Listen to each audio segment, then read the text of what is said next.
Hello दोस्तों, स्वागत है आपका अपने यूट्यूब चैनल बेर मिशन क्लास 10 पर। आज हम सामाजिक विज्ञान का पेपर लेके आए हैं दोस्तों, जो कि 2023 का है। बहुत ही इम्पोर्टेंट है दोस्तों। कोड नंबर 825 FC है। हर साल जो है दोस्तों, आप जानते हैं प्रीवियस ईयर ही पेपर दोहराते हैं, ठीक है।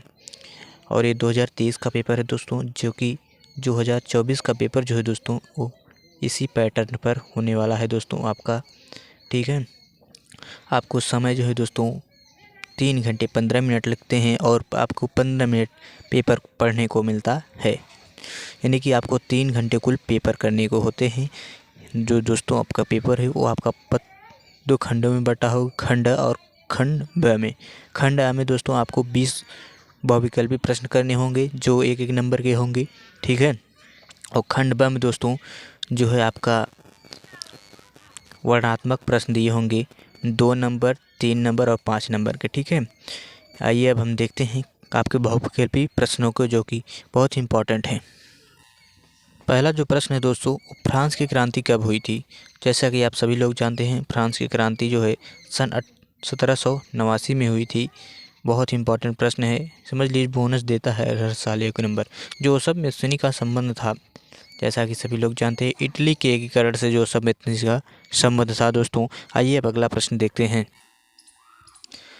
तीसरा प्रश्न है दोस्तों, हिंद स्वराज पुस्तक के लेखक कौन है? तो हिंद स्वराज के जो पुस्तक के लेखक है दोस्तों, वो महात्मा गांधी हैं आपकी। निम्नलिखित में किसने बारडोली सत्याग्रह का आंदोलन किया? सरदार वल्लभ भाई पटेल ने किया। जब फ्रांस सीखता है तो बाकी यूरोप को सर्दी जुकाम हो जाता है। बहुत ही प्रसिद्ध कथन है दोस्तों, ये मैटरनिक है। भारत में संघीय राज्यों की संख्या कितनी है दोस्तों? पहले 29 था, वर्तमान कितना है? 28 हो गया है, ठीक है। अगला प्रश्न है दोस्तों आपका, भारत के संविधान की 8वीं सूची में कुल कितनी भाषाएं हैं दोस्तों? कुल जो भाषाएं हैं वो 22 हैं, मान्यता प्राप्त भाषाएं। लोकतंत्र में शक्ति का स्रोत है दोस्तों, वो कौन माना जाता है? जनता मानी जाती है, संसद माना जाता है, प्रधानमंत्री या फिर राष्ट्रपति। लोकतंत्र में शक्ति का स्रोत है वो है जनता ही है, ठीक है। निम्नलिखित में किस देश का विभाजन धर्म तथा जाति के आधार पर हुआ था? तो यूगोस्लाविया जो है वो उसका जाति तथा धर्म के आधार पर विभाजन हुआ था। अगला जो आपका प्रश्न है वह प्रति व्यक्ति आय को अन्य किस नाम से जाना जाता है दोस्तों? तो प्रति व्यक्ति आय को औसत आय, राष्ट्रीय आय, व्यक्तिगत आय या फिर उपयुक्त कोई नहीं। प्रति व्यक्ति आय को औसत आय के नाम से जाना जाता है, ठीक है दोस्तों। बहुत इंपॉर्टेंट प्रश्न है।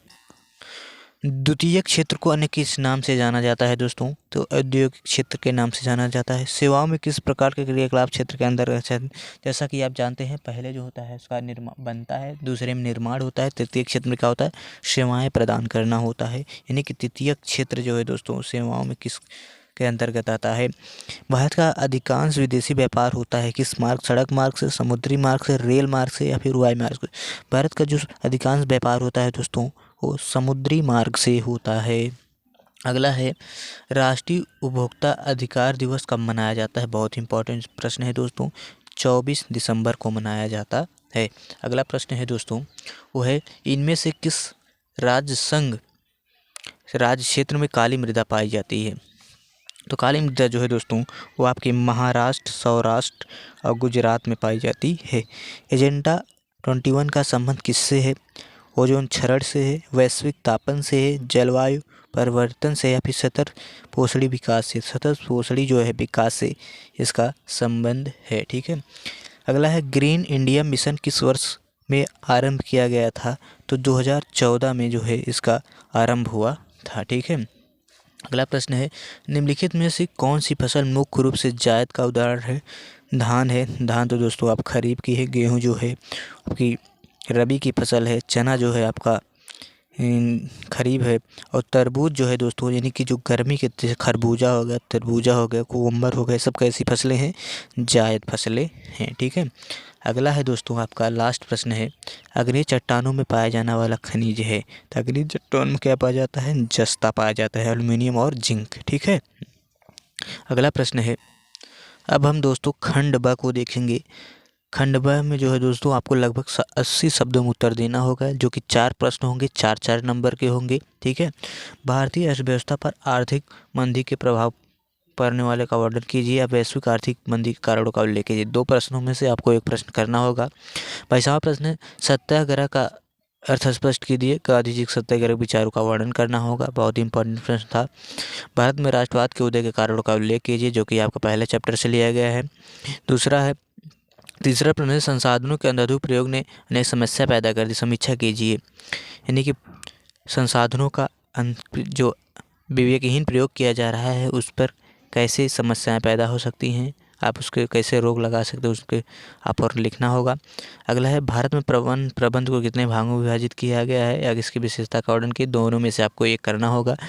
24वां प्रश्न है दोस्तों, वो है आपका आर्थिक गतिविधि से आप क्या समझते हैं, आर्थिक गतिविधि का वर्गीकरण प्रस्तुत कीजिए।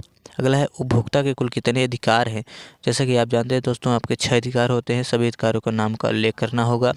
ठीक है, अब आइए वर्णनात्मक 2 में आते हैं। इसमें जो है आपको दोस्तों लगभग 150 शब्दों में आपका उत्तर देना होगा, जो कि 6 नंबर के आपके प्रश्न होंगे। ठीक है, लोकतंत्र से आप क्या समझते हैं, इससे उत्तरदायी, जिम्मेवार और वैध शासन क्यों माना जाता है, आप इसका वर्णन करेंगे।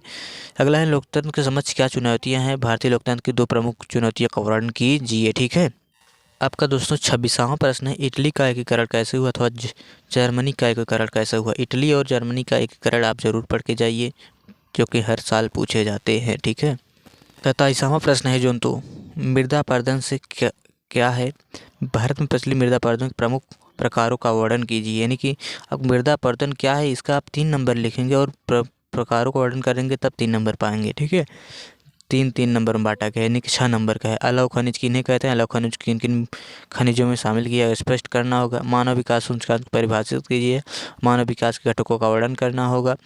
28वां प्रश्न है, भारतीय अर्थव्यवस्था में अधिक रोजगार विकसित करने के माध्यमों को स्पष्ट कीजिए।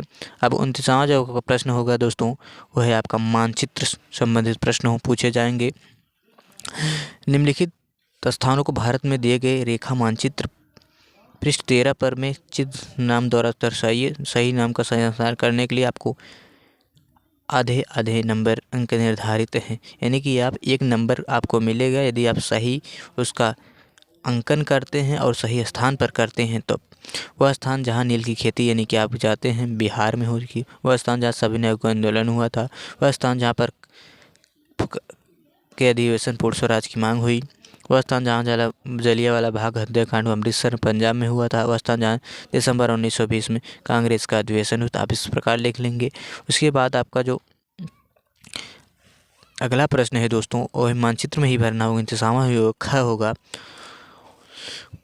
निम्नलिखित स्थानों को भारत में दिए गए रेखा मानचित्र दर्शाए। सही आपको गेहूं का सबसे बड़ा उत्पादक राज्य है, कॉफी का सबसे बड़ा उत्पादक राज्य है, मूंगफली का सबसे बड़ा उत्पादक राज्य है उत्तर दक्षिण गढ़ी टर्मिनस चिन्हद्वारा दशरथ, जो कि आपके गुजरात में है दोस्तों। खनिज तेल का सबसे उत्पादन वाला राज्य है, जो आपकी वाई चिन्ह द्वारा दर्शाया होगा। जिस प्रकार चिन्ह दिए गए हैं उस प्रकार आपको देख लें, चिन्ह दिए हैं ना, उस प्रकार उस जिस राज्य में सबसे बड़ा उत्पादक होगा उस प्रकार आपको, जैसे दक्षिण गढ़िया का जो है आपको गुजरात में है, तो गुजरात में कि कहाँ है उस प्रकार इस चिन्ह से आपको दर्शाना होगा मानचित्र में।